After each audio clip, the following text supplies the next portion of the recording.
Hey, everybody. Welcome to True Crime Wednesday. Hi, Jackie. I see you in the chat. How's it going? Welcome. We have a bit to talk about. I hope you guys have been having a great summer. My summer's been lovely. I've gotten a bit of time with family. My Boise bestie Jane came for a visit a couple weeks ago, and now I'm going to go there on Friday to McCall to spend a long weekend with Jane and Renee, and it'll be great fun. I mean, some of the blessings of this community are all of the wonderful friends that I have made, and including the ones in real life. And when I moved to Boise, several people reached out to me, and I got to know them in real life. And so I'm excited. I'm going to go to McCall for a couple of days and hang out around the lake and do a little kayaking and get to spend some girl time with my girls. So, um, and you know, summer.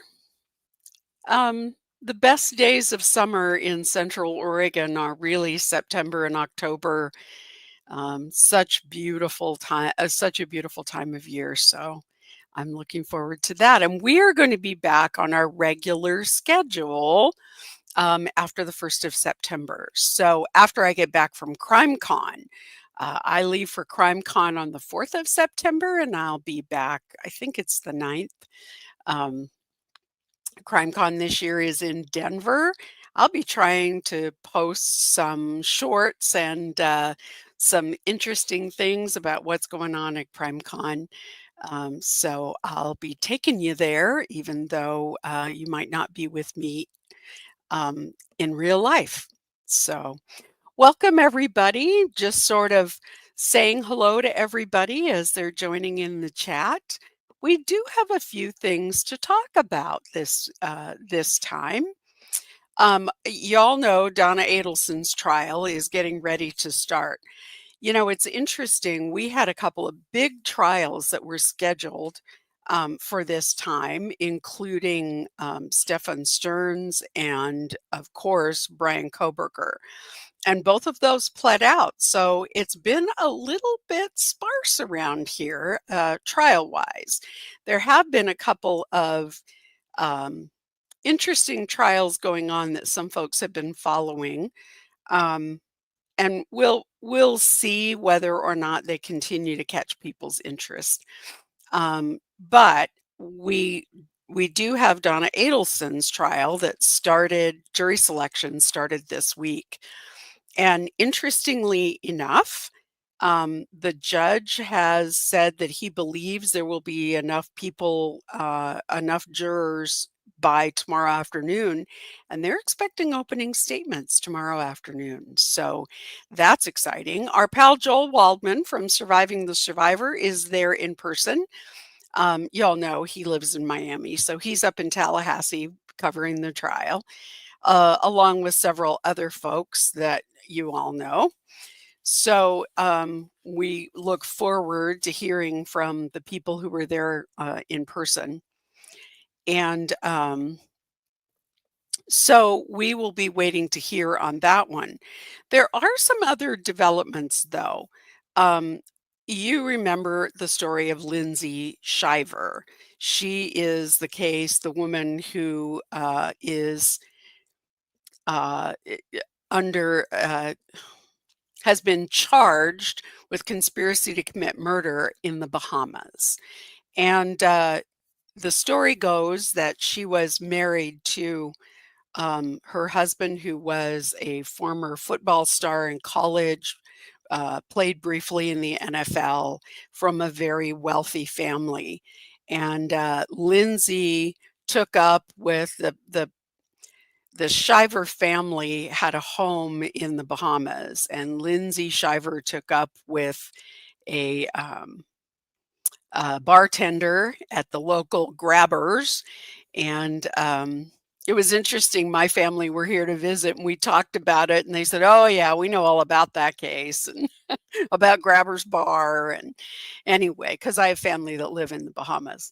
So anyway, he she was charged with conspiracy to murder her husband. They had a house over in the Bahamas and she went there and was consorting with her bartender boyfriend, and it is alleged that they found a third person who they were going to pay to uh, end the life of her husband. They were in the middle of a very bitter divorce and a very ugly custody battle. Their three kids are now with dad. She is now in the United States on an ankle monitor, living with her parents, I believe, in Alabama. And the case, they were living in Georgia. So husband still is living in Georgia with the kids. She originally was released, allowed to, but had to stay in the Bahamas, then was allowed a year ago, Christmas time, allowed to go back to the US on an ankle monitor until her trial date, and did not comply with the terms of her release and ended up being put back in jail. Um, the jail in Nassau, they only have one jail it's in Nassau. It's called Fox Hill, and it is notorious for being one of the worst jails in the world. It always comes in the top 10 worst jails. We do understand that, yeah, Fox Hill Prison, it's ugly. Thank you, Jen. We do understand that the women's facilities are slightly better, but the men's facilities, the plumbing doesn't work. They use buckets in the corner. Um, it's vermin infested. The food is, when they get it, is bad. And if you don't have family who can bring food into you, bribe the guards and deliver stuff to you, you don't eat. So we do understand that there is a women's dorm of sorts, and that the women's facilities and conditions are somewhat better than the men's, but I guarantee uh, you do not want to. You don't want to be in Fox Hill.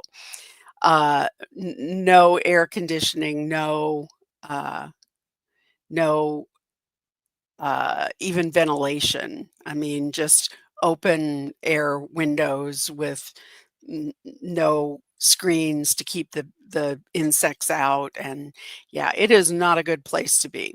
So the interesting thing is that Lindsay Shiver's trial has now been delayed once again. It was set to start sometime this month, and it has now been delayed again until March of 2026. So she is very lucky that she is not waiting for that trial in Fox Hill. She's actually living in Alabama with her parents on an ankle monitor. So, and yet another trial has been postponed, and that's Corey Richens. Corey Richens is the Utah mom who um, is alleged to have murdered her husband by lacing his Moscow Mule with fentanyl. She just recently, there were charges added having to do with money laundering and fraud and mortgage fraud, because she was flipping houses and was there's allegations that she was not fulfilling her obligations and was defrauding the mortgage companies as well. Her trial has now been scheduled for February 23rd of 2026. So we're starting to get trials that are really reaching out into next year. So that that trial, she is the one who wrote a children's book about grief, and was promoting her children's book about grief when she was arrested for the murder of her husband. So we'll wait to see how that trial goes on. She's also the one who has, it's been alleged, has been involved with attempting to tamper with witnesses. She wrote letters to her mother and her brother, trying to get her brother to tell a story about her husband getting drugs in Mexico. We talked a couple of weeks ago about Ralph Menzies. He is a man who is on death row in Idaho, and was there was a move by his attorneys to have his sentence commuted because he has dementia, and they felt like he was unable to understand um, the the the need for the death penalty, the reason why he was being his execution was imminent. Um, they uh, they pled the case to the parole board, asking for clemency, and the parole board rejected that. And he is scheduled for execution by firing squad on September 5th. So we will wait to see whether or not that's actually carried out. You might remember that Idaho, a year or so ago, a little more than a year ago, revised its death penalty statute to allow for execution by firing squad. Most states had done away with firing squads. Utah used to have it in favor of lethal injection. However, with all of the problems obtaining the drugs that are used in lethal injection, because the companies who make the drugs have said they won't sell to states who are going to use it for the purpose of of executions. And there are several states that have gotten around it by going to what are called compounding pharmacies, where they're asking the pharmacy to put the drugs together from their component parts, from precursor parts. They've had mixed results with that. And so the state of Idaho recently resurrected the firing squad, and the state has been actually actively doing some construction on the prison out in Kuna, Idaho, which is where Chad Daybell is and where Brian Kohberger now is. Chad Daybell is on death row out there. The prison is the prison for dangerous offenders and maximum security offenders, and so it houses death row. And they have been doing some construction on that prison in order to accommodate a execution by firing squad. They have been building out a chamber to do that. And so what we know is that Chad Daybell is on death row at that same prison, and that Brian Kohberger he is not on death row, but he is in an adjacent facility where he's in lockdown 23 hours a day. For his own safety, apparently. He's already complaining about being taunted, about being called names, and he's already filing complaints about sexual harassment within the prison. So, but, nobody said prison was going to be a walk in the park. It's a place for very violent offenders. So Ralph Menzies is scheduled for execution on the 5th of September. If it occurs, it will be the first execution by firing squad since the law was changed. Now, Chad Daybell is not eligible for the firing squad because that change came after he was charged. And so the law says that it is a due process violation for a defendant not to know the method of execution. So in this case, he would only be eligible for execution by lethal injection. Now, realistically, by the time they get done with all of the appeals, death penalty sentence is always an automatic appeal. So by the time all those appeals are done, who knows whether he'll ever see the death penalty carried out, or whether he will just outlive his appeals, as many do. There are people on Idaho's death row that have been there 35 years. And it's been quite some time since they actually carried out an execution. So, even though Karen Reed has been found not guilty, the fallout in the Boston area and Canton in particular, from that case continues. It's sort of like the cannonball dropped in the pond, and we're still seeing the explosion and the water and the ripples going out, and that has a lot to do with um, Michael Proctor. So there are several cases, including Brian Walsh, Sandra Birchmore, and the King case, where lawyers are actively looking for Michael Proctor's text messages, trying to find out whether or not he was making untoward comments or commenting on the evidence in those cases as well.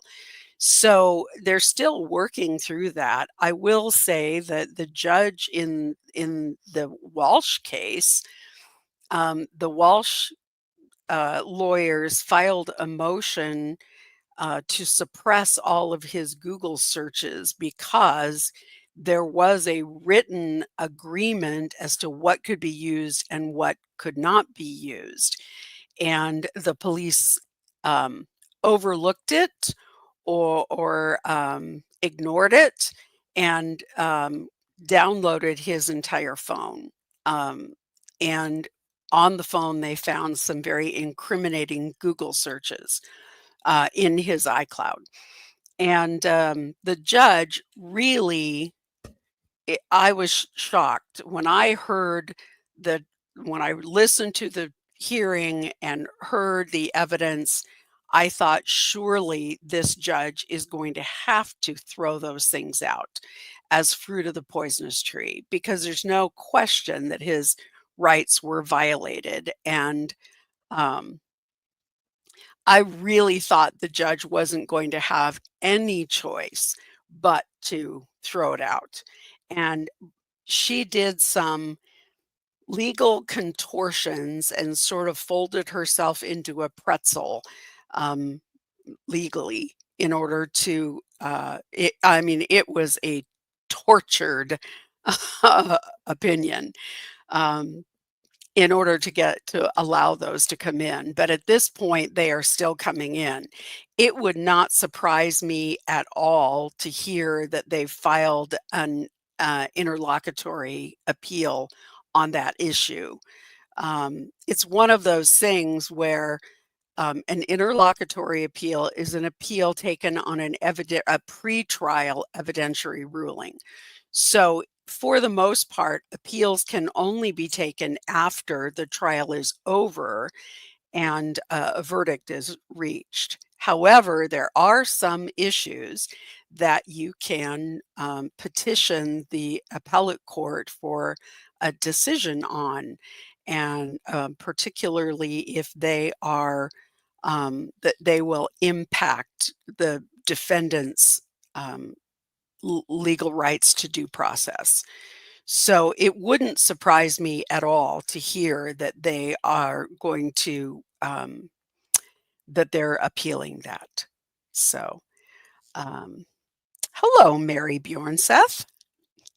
I've known Mary Bjornseth for a long time. Good to see you. Um, so we'll wait to see, but it does appear that they're going to continue to beat this drum of wanting to look through Michael Proctor's text messages, challenging Yuri Buchanan, challenging some of the other people who were involved. It's all seems to be the same cast of characters: Buchanan, Proctor, Tully. Um, so I, I will not be at all surprised to see that these motions are going to continue to be brought. Now, one of the things uh, that we didn't see was anything having to do with Sandra Birchmore, and that's because her case was brought by the feds. So the charges against her alleged murderer and abuser were brought by the federal government. So we're not seeing motions in that case. But we are seeing them definitely in the Walsh case, and also several other cases. One of them is called King. It appears to be sort of a gang drive-by kind of a case, but his attorneys are very aggressively pursuing all of the impeachment information against Michael Proctor. See, it doesn't necessarily matter whether the text messages are relevant to the individual case. The text messages don't have to be about Brian Walsh, but the text messages that came out in the Karen Reed trial certainly go to impeach Michael Proctor's credibility and his bias. And they also go to impeach um, Buchanan, who was his boss, that he kind of let those things slide. So those are the reasons why these lawyers are so aggressively going after Proctor and his text messages. And there's a lot going on because what happened in the Reed case was the way that these came to light was there was an FBI investigation into the Karen Reed case. The FBI was investigating the investigation of the Reed case and whether or not there was anything improper in the investigation into Karen Reed's case. And as a result of that, they're the ones who ended up with were able to get Michael Proctor's text messages on his personal cell phone. And the federal government produced those in discovery. So Karen Reed's case, Karen Reed's attorneys got those because they came out as discovery from the federal investigation. So what happened after was that the federal government then, once Reed's case was over, notified the prosecution that they were directed to either return or destroy all of that information that was related to the federal investigation, which may or may not still be ongoing. And so a week before that deadline, the judge in the case said he was going to stay that order while they waited for a ruling from the federal judge. But all of those, many of the things related to that were sealed, including the order, um, the the order, ordering the text messages back or destroyed. So right now, everything is on hold while they go back to the federal government and try and get clarification from the Department of Justice and from the federal judge, the district court judge, as to whether or not they can have those text messages. So everybody is sort of waiting. And the tension is that the prosecutors under state law, you heard a lot about Rule 14 in Karen Reed's case, the state prosecutors are required to turn over potential exculpatory or impeachment kind of evidence, but they're precluded because they've got a an order to seal it, seal the information from a federal judge. So right now, they're asking the federal judge to give them a reading on whether or not they can release what they already have in their possession. So until that gets worked out, nobody knows for sure whether or not they're going to be able to use those text messages for impeachment against Proctor. But in the meantime, we do have Michael Walsh, or I'm sorry, Brian Walsh, who has filed a number of motions, including this motion to suppress the Google searches. Um, and I think that's probably going to go up on appeal shortly. So, as I said, Adelson is the judge announced that he expected that they would be starting closing arguments tomorrow afternoon. Um, that means that my understanding is that they had almost 100 jurors, but not quite, that were in the potential pool that they had asked to come back, that they've questioned and that they've passed for any cause. So those are the people who tomorrow morning are going to come back to the courthouse and they're going to begin the process of actually seating a jury. So what'll happen is they'll bring people out, they've already done the questioning, so the next thing that will happen will be challenges, and once all the challenges are done, they will seat the jury and the alternates, and the judge seemed to think that they would be starting trial. They would be looking at opening statements after lunch um, tomorrow, and that's Florida time, Eastern time. Now, we talked a little bit about Brian Koberger being sentenced and sent to the Idaho Maximum Security Prison in Kuna, Idaho, which is just outside Boise. Kuna is kind of a small rural community just outside of Boise. So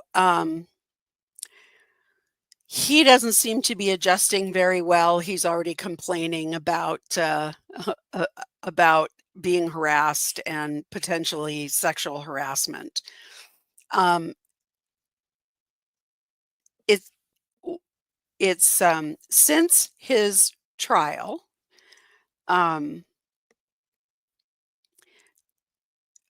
hundreds of Freedom of Information Act requests have come in to the court as well as to Moscow police, and so some of the one of the issues is that because there wasn't a trial, the there weren't trial exhibits that were um, sealed or redacted, and so the Moscow police didn't have the authority to seal or redact any information. My understanding is they did blur some of the more graphic photos, but they were released to people who requested them. Now, the families of the victims, rightfully so, have asked the court for a temporary restraining order, keeping the police from releasing any more of those graphic photos as a result of FOIA requests. The agencies are being overwhelmed by these FOIA requests, and so understanding FOIA law, they did not have a mechanism because the case is over. They didn't have the ability to say, no, you can't have that. So now the families have come in. Now, you know, I don't know. I don't have an interest in crime scene photos. I've seen way too many of them, and those are things that you can never unsee. So I'm not, I don't really understand why people would want those images and why they would distribute them. But there are some media members or citizens, or I don't even know, who have distributed these photographs, and it's very unfortunate for the families. Um, you know, throughout my work on the Vallow book, throughout my work on my newest project, um, I have very specifically said I have no interest in crime scene photos, because I don't want to be responsible for them. I don't want to have them in my possession and run the risk that they're going to somehow get leaked or they're going to somehow be revealed inadvertently through me. So I choose not to have those and not to view them. As I say, um, you can't unsee them, and they take up space in your head. So I'm perfectly okay with not having them, but they are out there. I would encourage any of our followers, if you stumble across them, please do not distribute them in any way, pass them on, because all that's doing is adding to the pain and the suffering of the surviving families, who have to know that their lovely, beautiful young people are um, are out there at their worst, um, where the public is going to see them in a situation where they're at their worst. Um, so I just definitely encourage anybody, if you stumble upon them, please don't distribute them. Please call out those sources. Um, Tell them this is not appropriate. This is not the way that these families want their loved ones remembered. Um, you know, as a lawyer who has been involved in cases where it's been necessary to see those kind of photos, um, i- unless there is something about the crime scene that is at issue, that could be a trial issue, um, using those photos is gratuitous and unnecessary. Um, and prosecutors try to go out of their way to use as few of those as they possibly can when they're presenting a case to a jury. Um, some of it is necessary, but there is no reason to be presenting those just for the shock value. So, um, so right now, the judge has granted a temporary restraining order that precludes the law enforcement or all the other agencies from releasing those documents and those files. Uh, pending a further hearing by the court. And I think that the court will very likely order the Moscow police to provide redacted uh, versions of those going forward. Um, there are ways within the Idaho law. We saw that in the Vallow-Daybell case. There are provisions within the law that allow the court to do that. So I expect that the judge will do that, particularly since it's very likely Judge Hippler, and we know how he felt about the case in general. So moving on to Shanna Gardner. That's a name we haven't heard in a while, so I thought I would just kind of update you on what's going on with her. Shanna Gardner is another hired gun case. Shanna Gardner was married to Jared Bridegan, who was a Microsoft executive. They had young children together, and they were both had divorced and both were remarried. However, Shanna was remarried to Mario Fernandez, who is now her co-defendant. It is alleged that they paid a man named Henry Tenon, who was an employee of Mario Fernandez, apparently, to unfortunately unalive, as our friend Kathy over at Gossip, Rumor, and Innuendo says, Jared Bridegan. He put a tire in the road as an obstruction. When Jared got out to move the tire, he was shot. His very young child, toddler child, was in the back seat in a car seat.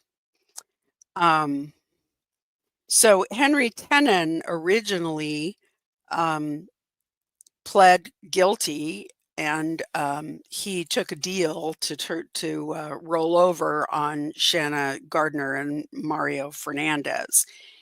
He recently went to court, recently in the last few months, appeared in court and told the judge that he wanted to withdraw that plea and he wanted a new lawyer because he felt like he had been pressured into making that deal, which probably has a lot to do with the fact that the trial that was set for October of 2025 has now been pushed out until August 3rd of 2026.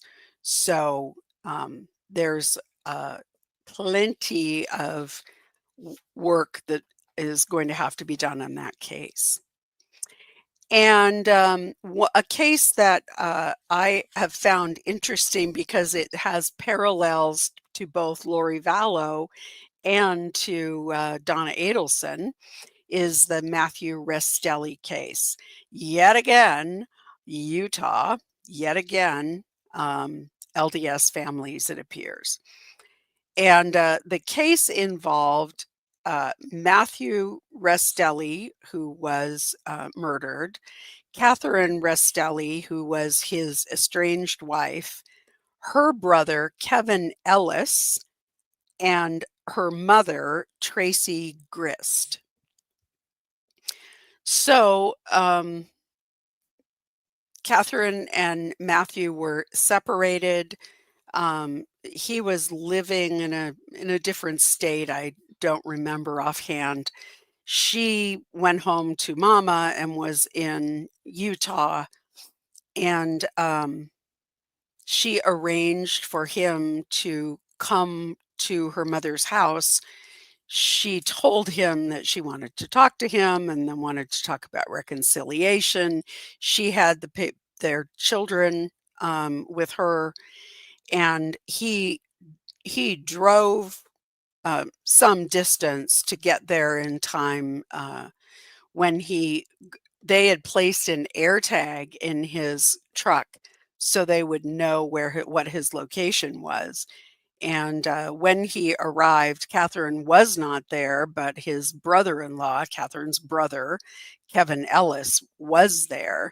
He claims that he killed Matthew Restelli in self-defense. Sounds a little bit like Daybell. However, he claimed that Matthew Restelli pulled a knife on him, and the scene was staged with the knife next to Matthew's right hand when he is left-handed. And there were many other suspicious sort of circumstances around the crime scene. And so Catherine Restelli has pled guilty to murder and conspiracy to commit murder, and has agreed to cooperate for a lesser sentence. But the mother, Tracy Grist, and the brother, Kevin Ellis, are both still set for trial. Tracy Grist's trial is set for January 12th of 2026. The brothers is set for January 20th of 2026. Catherine is set for sentencing on the 9th of September, so that's coming up.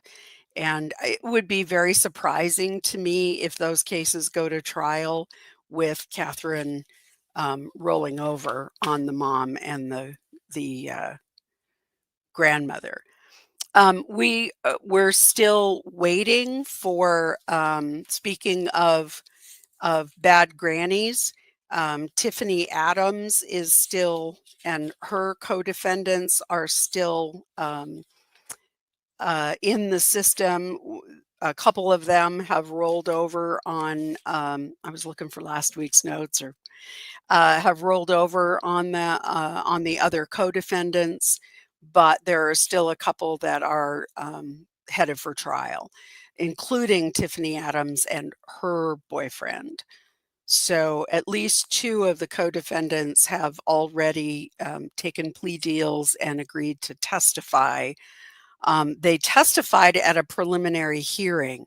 It's a very odd system there, because there was a preliminary hearing, and yet they haven't had an arraignment. So I don't know how their system works, but I'll be looking into that more as they go on toward trial, because those cases interest me. The toxic grandma is something that has interested me, and I've thought about writing a book about, talking about Restelli, talking about starting with the Piketon massacre, and of course, Virginia Butler and Jillian Kelly murdered in Oklahoma, the Adelson case in Florida, and then we have Ann Trexler in Florida, and Shanna Gardner, not a grandmother, but a murder for hire over child custody. Marissa Galloway,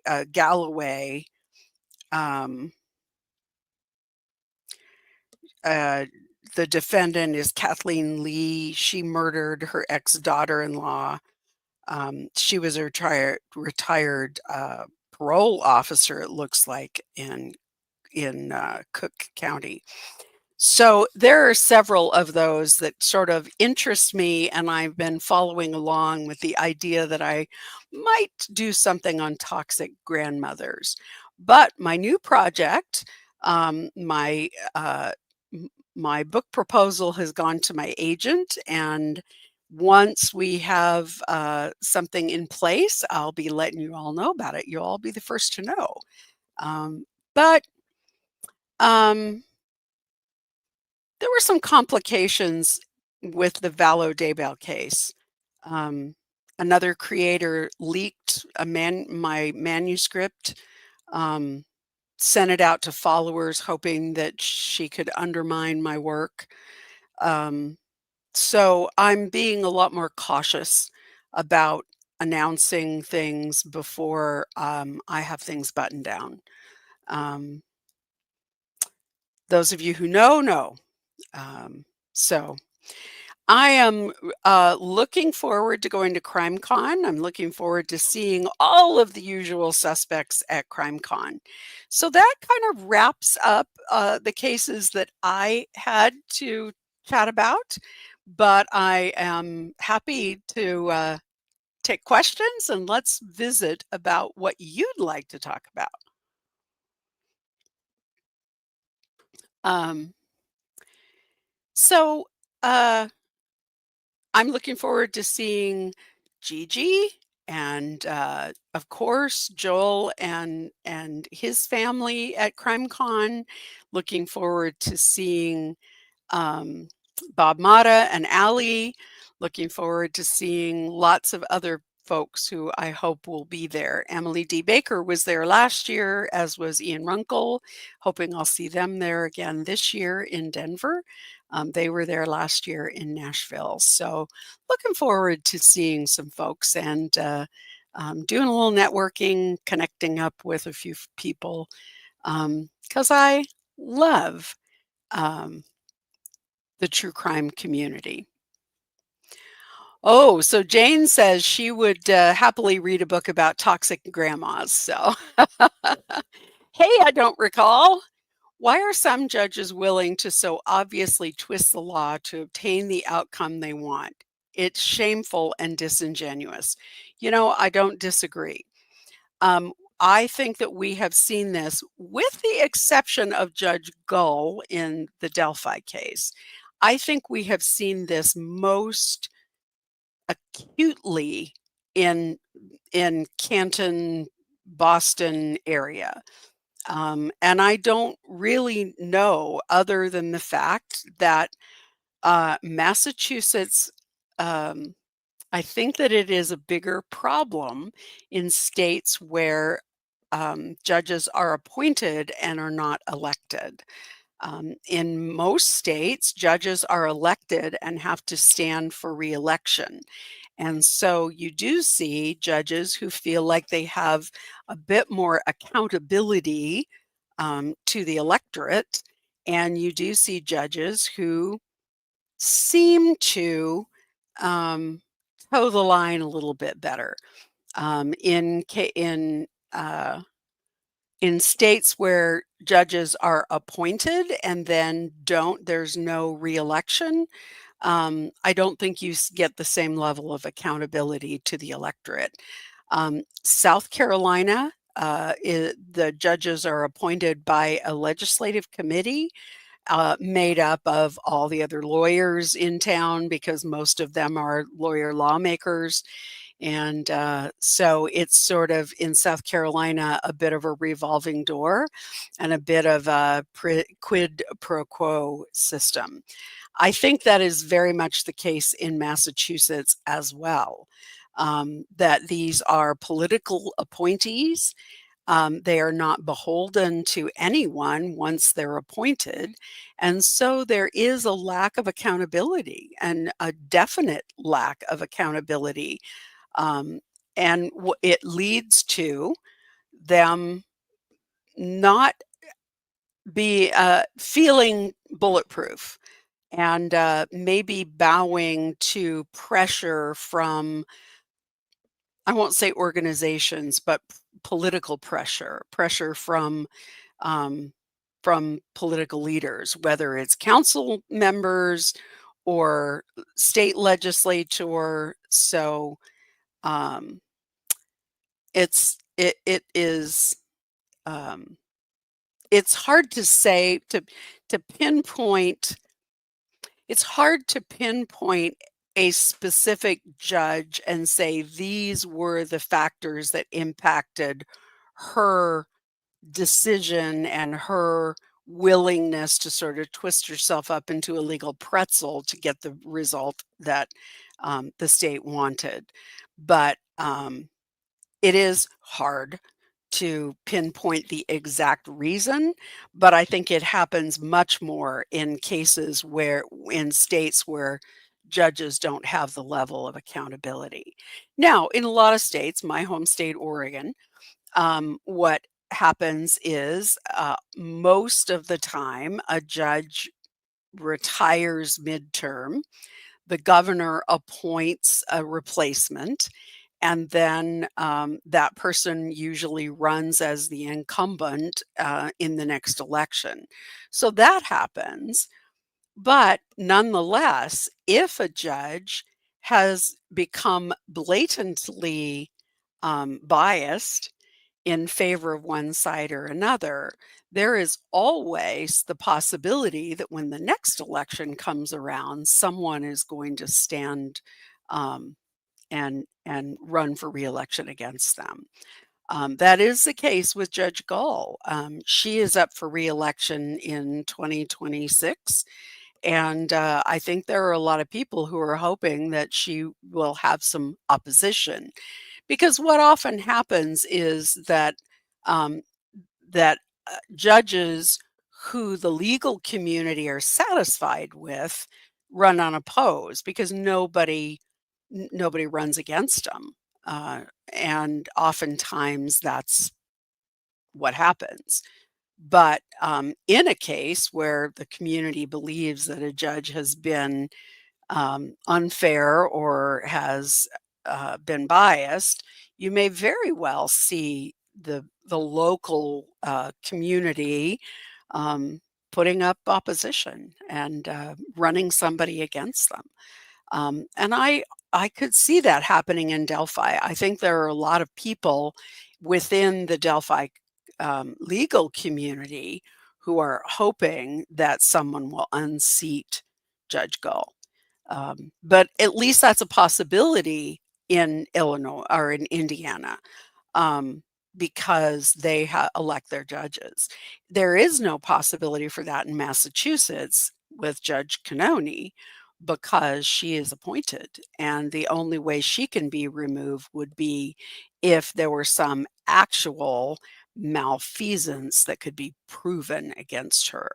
And that is a tough mountain to climb. So, because judges are given a lot of discretion and a lot of leeway. So, that's a great question. What else do you have for me?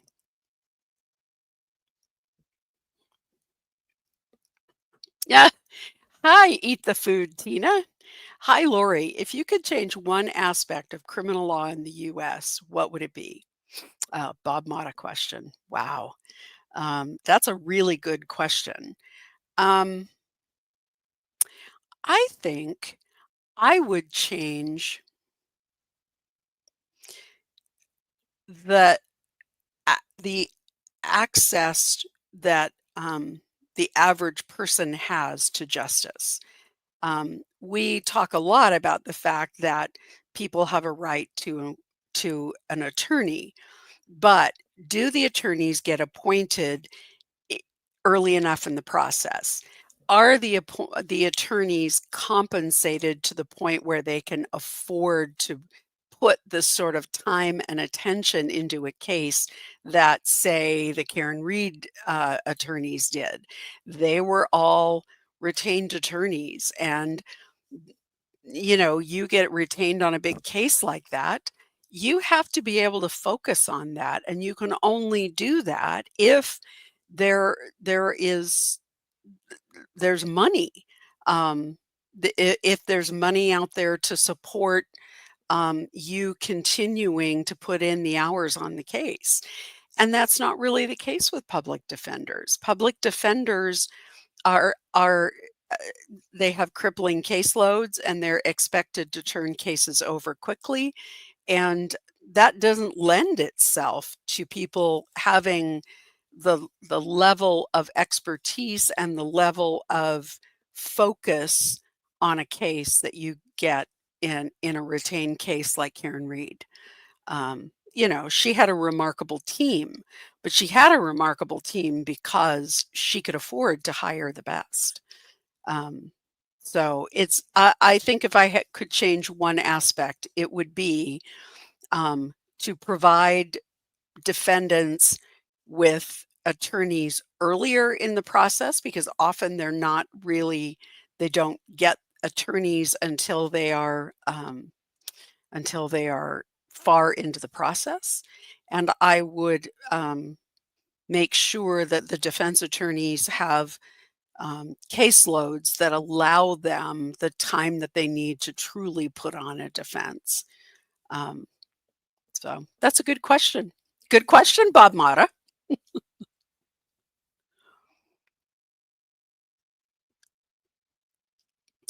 By the way, if you have other cases that you would like for me to cover, I am happy to do that. We kind of were lined up to cover Koberger and Stefan Stearns. And when those cases resolved, everybody's a little bit at loose ends. Um, I did watch the Casotis case. That was a bizarre case. For those of you who have been covering that one was very strange. Um, I have some thoughts about that case, and I don't know. Seeing him on the stand, he testified. He's very conversant. He's very able, but I wonder if there is if we could still say there are mental health issues that mean that um, that make me wonder whether he's competent or not. I know that he had a very capable attorney who he was one of the attorneys in the YSL case that people think a lot of. However, you cannot do anything more than what your client allows you to. So, uh, your client, if your client says, no, as Lori Vallow did, no, I am not going to let you argue that I'm not competent or that my mental health is a factor, then you're stuck with whatever your clients agrees is their defense. In that case, he insisted that there was this shadowy figure named Jim McIntyre, I think, who was an FBI agent, who wasn't really an FBI agent, who convinced him that his life was in danger, and all of those things sound incredibly like schizophrenia or dissociative disorder. But no matter how good your attorney is, that is the Casotis case. Doggone it, I didn't write it down, so let me pull it up. And as that trial went along, he was a former Navy JAG officer. He was hang on, I can't walk and chew gum at the same time. Uh,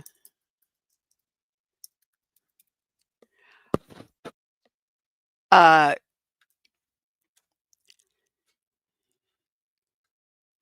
he was Nicholas James Casotis, Kasotis, from there we go, from Georgia. And so it was a very odd case. His second wife was, her body was found dismembered. He contended that she had been murdered by some sort of shadowy intelligence agency, and that he had been handled by an FBI agent who may or may not have really been an FBI agent. He may have been an agent of some cloak and dagger security company. I mean, it was a very convoluted story, but he got up on the stand and gave this very conversant version. I mean, he was very poised and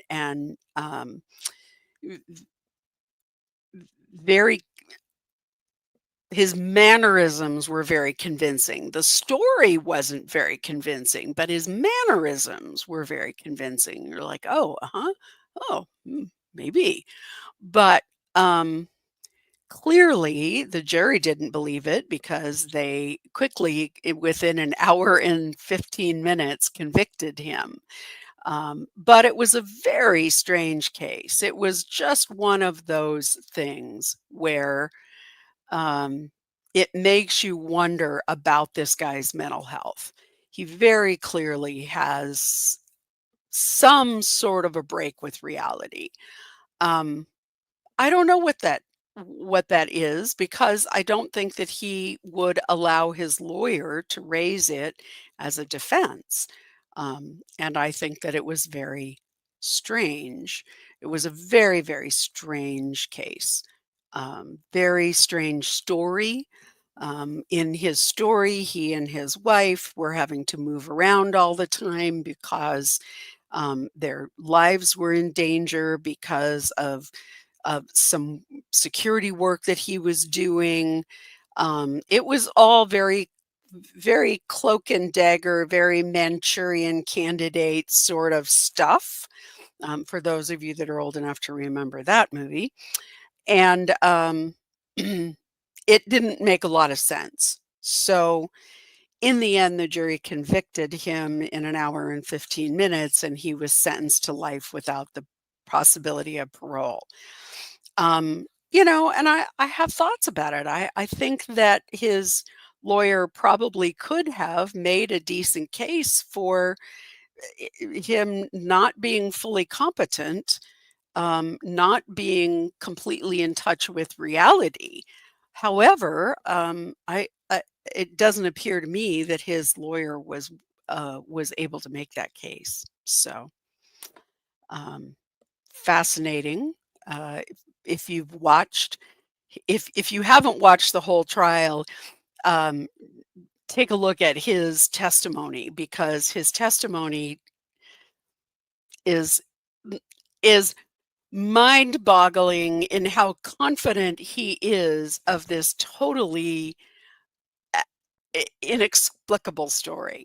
Yeah, um, it's mind-boggling. So I highly recommend, even if you haven't didn't watch the trial, catch his testimony because it is phenomenal how confidently he tells this incredibly fabulous story. So, um, what else do you want to talk about?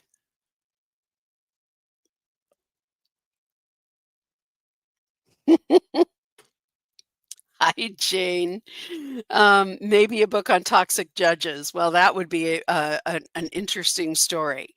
I have been following the judge and the sheriff shooting and have heard that there is backstory coming out. Um, we had heard a while back that there were many untoward things going on and that the judge may very well have been involved in it.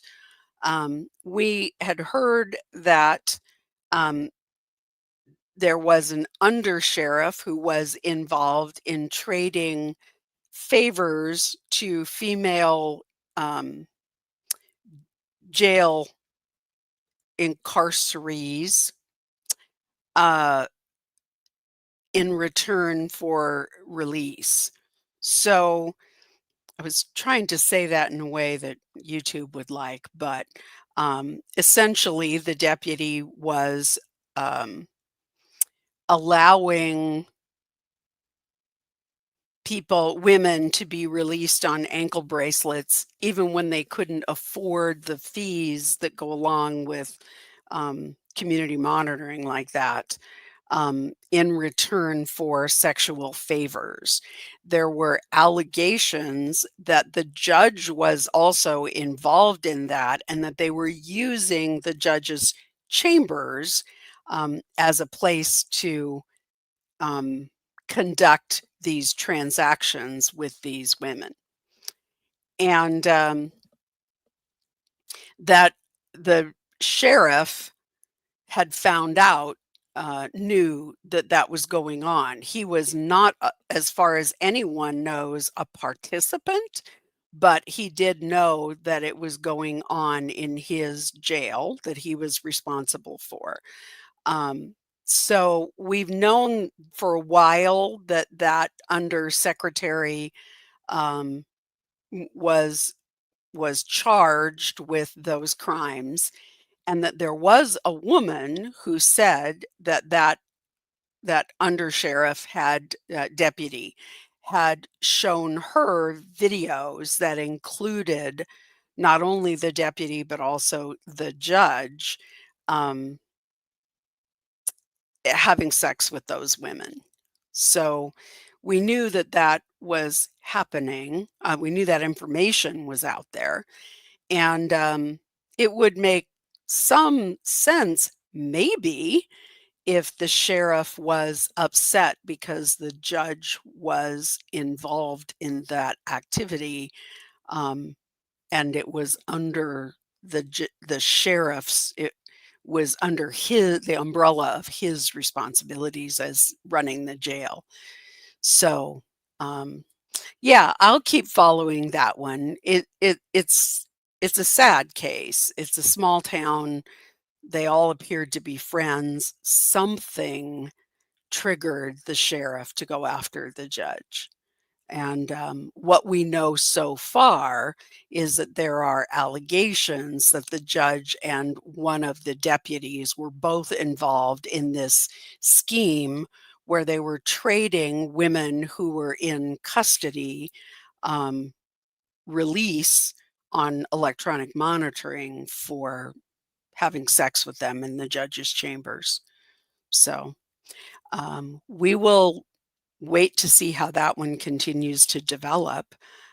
Initially, I think there were some real um, concerns about the sheriff's mental health, but we don't know.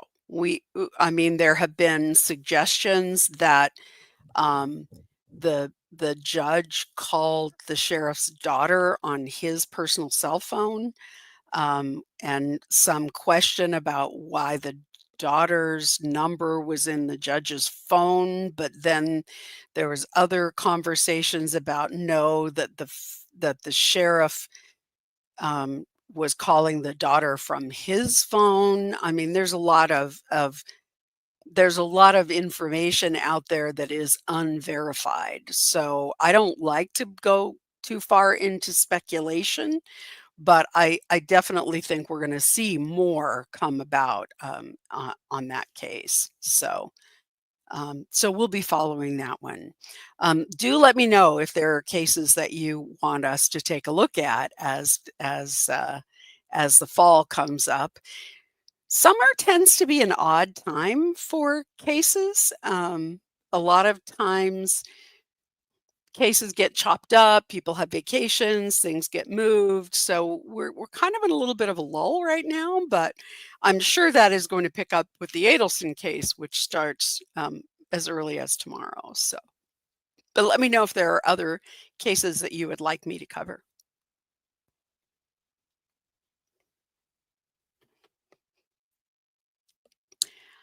How much do you think Brian Koberger was controlling the narrative with Ann Taylor? After learning about his personality, he seems like he would be a very difficult client.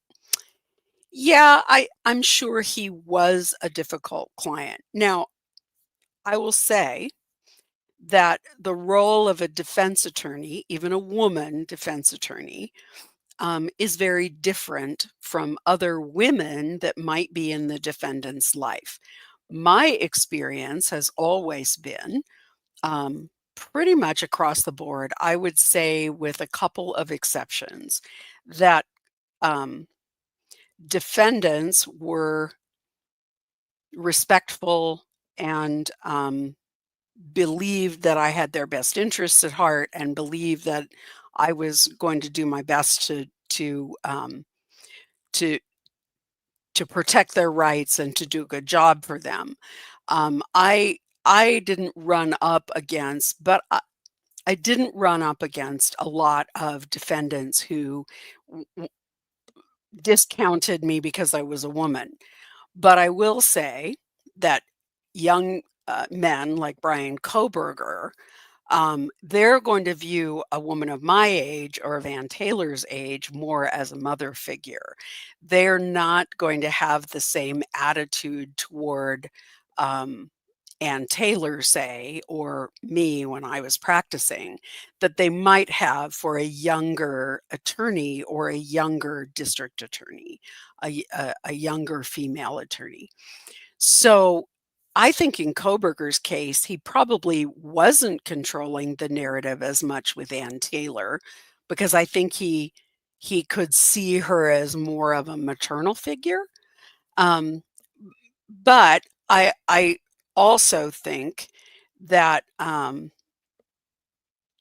that they got to the point where Ann Taylor had to say to him, I have shot my shot. I have tried everything I can to sculpt this case. I have tried everything I can to shape the defense narrative. But the bottom line is, we have tried everything. We've tried to keep out all the stuff we could. We've tried our very best. But the bottom line is that this is a tremendously persuasive circumstantial case. And I think that my experience is that every lawyer at some point, defense lawyer, has to sit down with their client and have that conversation. Some lawyers call it the come to Jesus talk, but ultimately you have to sit down with your client and say, look, this is the reality. I am going to lay out in front of you, literally laying out the pages on a table in front of you, and I am going to show you what the prosecution has that they're going to present to the jury. And then you need to tell me whether you think we can win this case or not.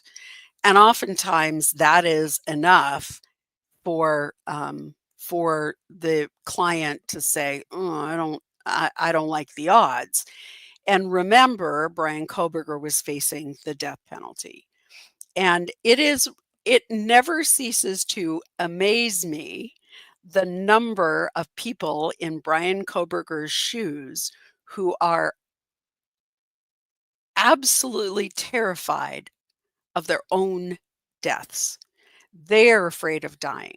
They're not afraid of ending the lives of other people, but they're afraid of dying themselves.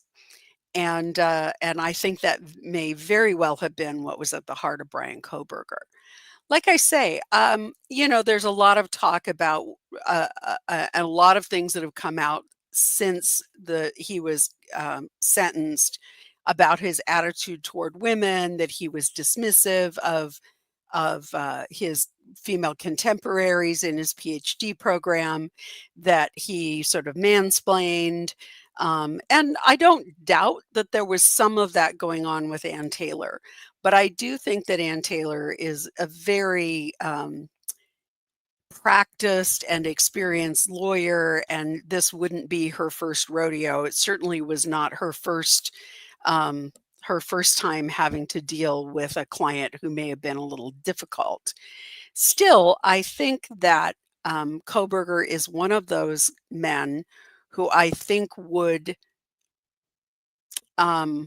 respond better or less negatively to an older woman, to a woman who he saw as more of a mother figure.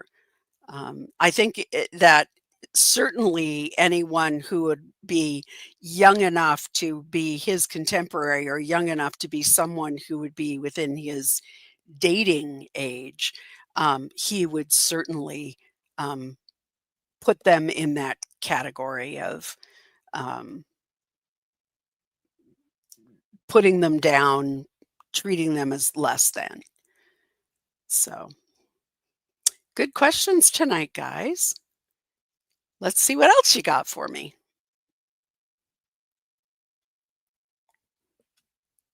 Hi, Mac.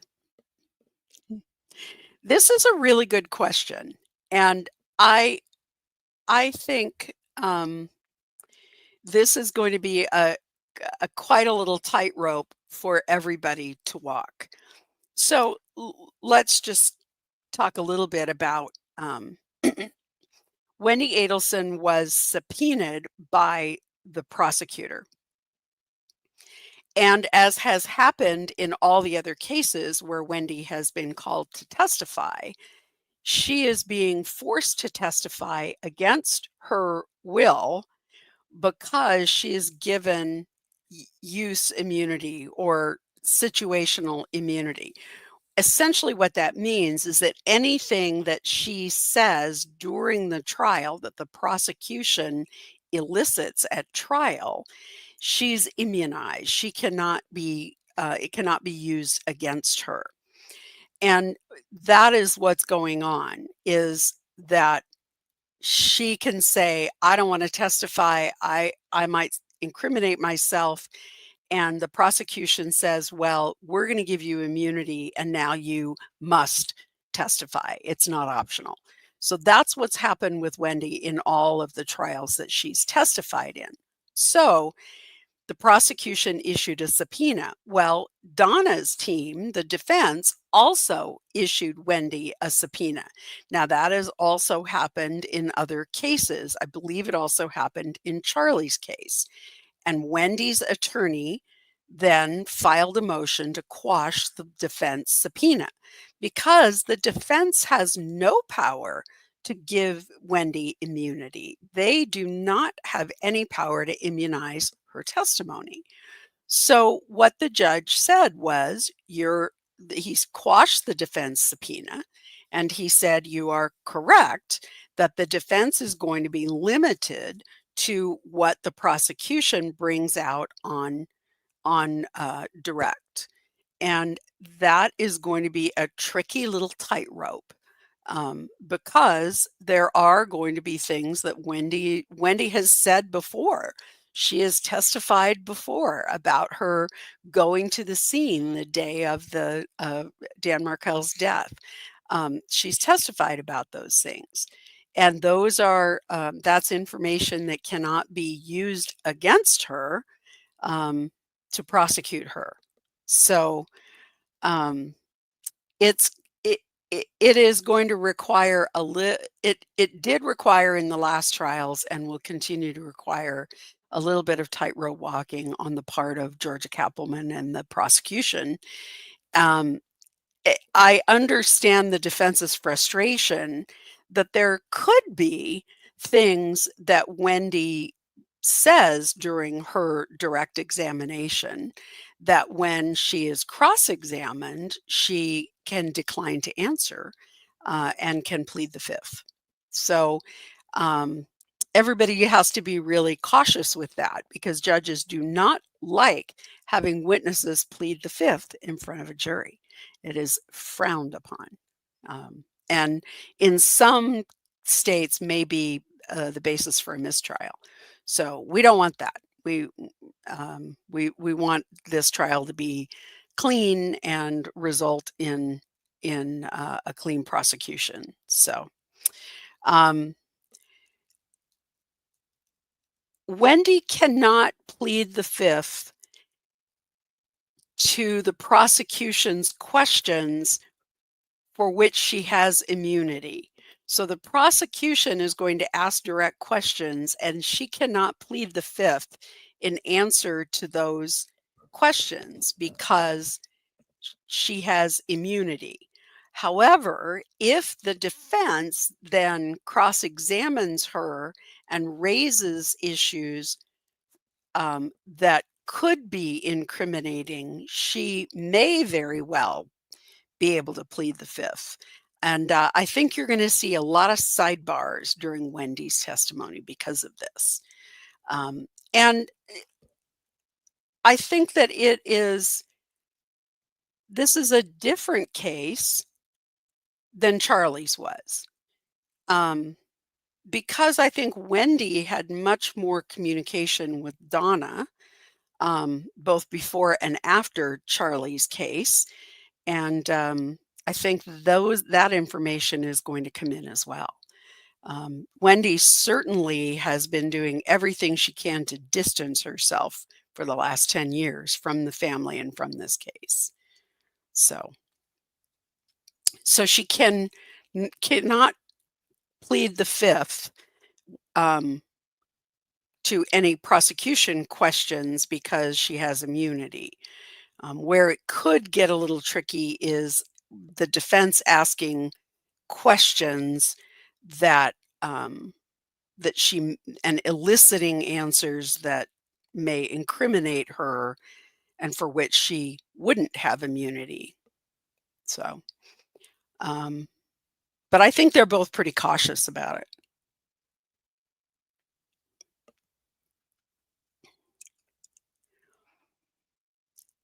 Any other questions for us? Last call for questions. While we're doing that, I want to thank everybody. Please like and subscribe. Please double check and make sure your notifications are on. I want to remind everybody that we're going to be back on a normal schedule after the 1st of September. As soon as CrimeCon is over, we will be back to our weekly schedule. And I want to remind everybody, CrimeCon is the 4th through it's the 5th through the 8th of September. It's in Denver, so come on out if you happen to live in the area. And don't forget that CrimeCon uses a lot of volunteers, and there may be volunteer opportunities still available that could offset some of the cost of your ticket. So I want to thank you all for joining me tonight. Thanks so much for Jen, the moderator that is the bestest. And I want to thank you all for being here. I hope that you guys have had a great summer and are going to finish up your summer with lovely plans. And I hope that we will all get back together here after the 1st of September and with lots of new things to chat about.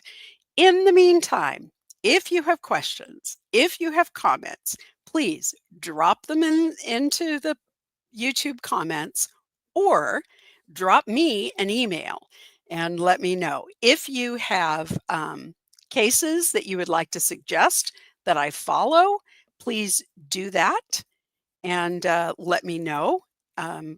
Drop me an email because I'm always interested in new cases that not everybody else is following, cases that have sort of an interesting legal twist, those sorts of things. So please keep those in mind as you're surfing around the web. If you see something interesting, drop me an email. So with that, I'm going to say good night. I hope everyone has a lovely night and a great weekend. And I will see you next time.